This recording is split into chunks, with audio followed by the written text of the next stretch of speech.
ప్రజాస్వామ్యంలో ప్రతిపక్షాలకు కూడా గౌరవం ఇవ్వాలి. అధికార పార్టీలో ఉన్నవాళ్ళు ఈ ఆంక్షలు విధించి అడ్డుకోవడం అనేది కరెక్ట్ కానే కాదు.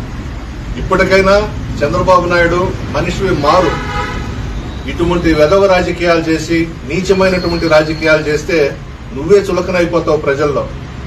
నువ్వు ఎన్ని ఆంక్షలు పెట్టినా, నువ్వు ఎన్ని అడ్డంకులు పెట్టినా 3వ తేదీ సింహం నెల్లూరులో దిగుతుంది.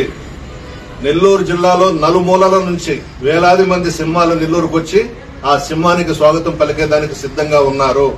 నువ్వు ఎన్ని పిచ్చి వేషాలైనా వేయి, నువ్వు ఎన్ని కుట్రలైనా చెయ్యి, నువ్వు ఎన్ని కుతంత్రాలైనా చెయ్యి, జగన్మోహన్ రెడ్డి గారి రాకను ఈ జిల్లాలోనే కాదు రాష్ట్రంలో ఏ జిల్లాలో కూడా నువ్వు అడ్డుకోలేవు. నీ తరం కాదు, నీ అబ్బ తరం కాదు.